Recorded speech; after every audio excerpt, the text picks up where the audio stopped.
So hello guys, आपका मेरे channel technology with study with Kim से स्वागत है। तो आज हम करेंगे शिक्षा निदेशालय की तरफ से दी जाने वाली वर्कशीट नंबर 34, जो कि क्लास 9th की है और सब्जेक्ट है सामाजिक विज्ञान और डेटेड है 28 सितंबर 2021। तो आपका ये पाठ 1 है भूगोल का, भारत आकार और स्थिति। ये उसकी उस टॉपिक पे दूसरी वर्कशीट है आपकी। भारत तथा विश्व के बारे में हम आज पढ़ेंगे। तो मुख्य बिंदु हैं इस पाठ के।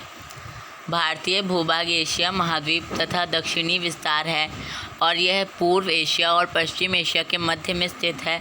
इस प्रकार पश्चिम में यूरोपीय देशों को पूर्वी एशियाई देशों से जोड़ने वाले हिंद महासागर में भारत को केंद्रीय स्थिति प्राप्त है।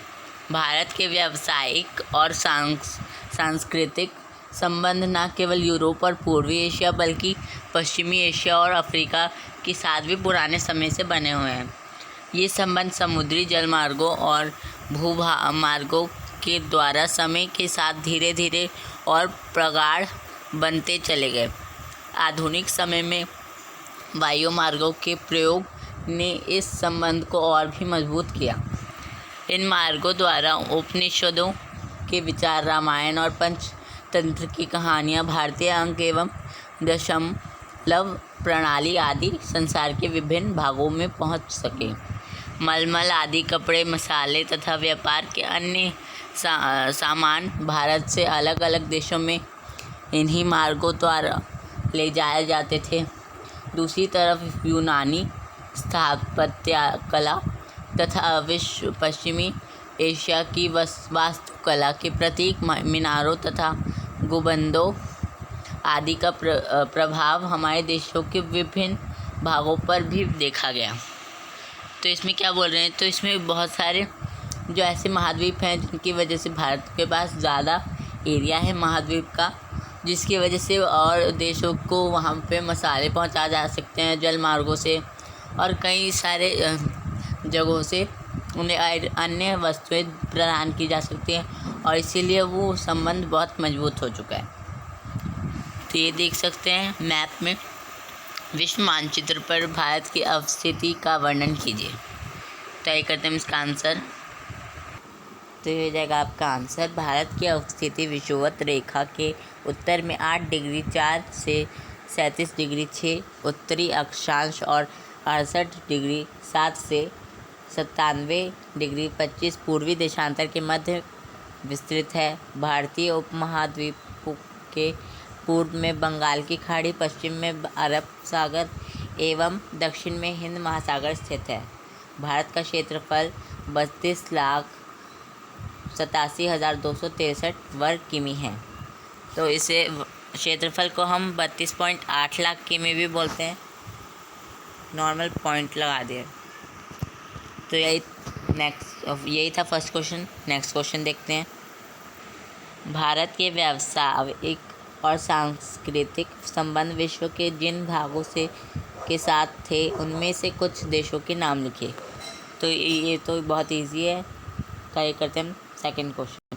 तो ये देगा आपका आंसर। भारत के व्यावसायिक और सांस्कृतिक संबंध न केवल यूरोप और पूर्वी एशिया बल्कि पश्चिमी एशिया और अफ्रीका के साथ भी पुराने समय से बने हुए थे। ये हो जाएगा सेकंड का आंसर।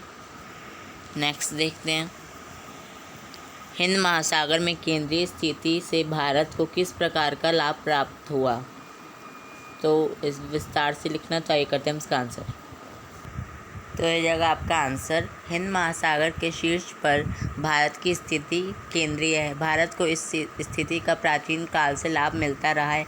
इस स्थिति के कारण भारत के जलमार्ग द्वारा पूर्वी अफ्रीका, पश्चिमी एशिया, दक्षिण तथा दक्षिण पूर्वी एशिया और पूर्वी एशिया के देशों में पहुंचा जा सकता है। कई सामान पहुंचाया जा सकता है, ऐसे अन्य चीज़ें, मसाले और ऊनी कपड़े, ये सब पहुंचाए जा सकते हैं। तो इसीलिए इनको भारत को बहुत ज़्यादा लाभ होता है। तो नेक्स्ट क्वेश्चन देखते हैं। तो चौथा क्वेश्चन था कि आधुनिक समय में वायुमार्गों के प्रयोग ने पूरे विश्व के साथ भारत के संबंध को कैसे किस प्रकार से प्रभावित किया?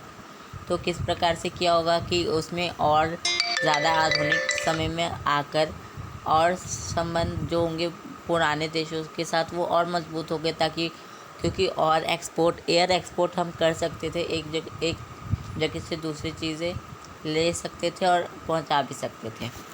5वां है, मानचित्र की सहायता से मुझे बताइए कि समुद्री मार्ग के द्वारा मिस्र से ऑस्ट्रेलिया जाने के क्रम में भारतीय तट किस प्रकार लाभ की स्थिति में होंगे। तो भारतीय तट किस प्रकार लाभ की स्थिति में होंगे, क्योंकि उनको टैक्स मिलता होगा कई प्रकार का, क्योंकि वहाँ भारत का जो जल स्तर है वो थोड़ा ज़्यादा ही होगा। तो इसमें भारत को कई प्रकार के टैक्स भी मिल जाते थे और उनका फ़ायदा भी होता था, तो इसीलिए इसको बहुत ज़्यादा फ़ायदा होता था भारत में। तो यही होगी आपकी वर्कशीट कंप्लीट करके अपने टीचर से ज़रूर चेक करवाइए। मेरे चैनल को सब्सक्राइब कर दीजिए, मेरे वीडियो को लाइक कर दीजिए। Thank you, bye. कमेंट करना ना भूलें कि आपको मेरी वर्कशीट कैसी लगी।